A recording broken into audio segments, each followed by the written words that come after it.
Diane, salamat sa lahat ng ginagawa mo para sa atin. Hindi ko alam kung anong gagawin kung wala ka. Nandito ako para sa iyo at sa anak natin. Gusto kong maging matatag para sa inyo.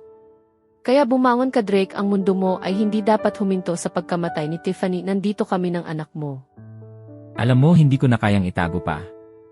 Sa bawat araw na lumilipas, lalong lumalalim yung nararamdaman ko para sa'yo.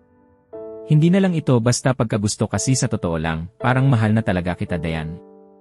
Drake, ako rin. Ramdam ko na rin yung pagmamahal na matagal ko ng pilit itinatanggi.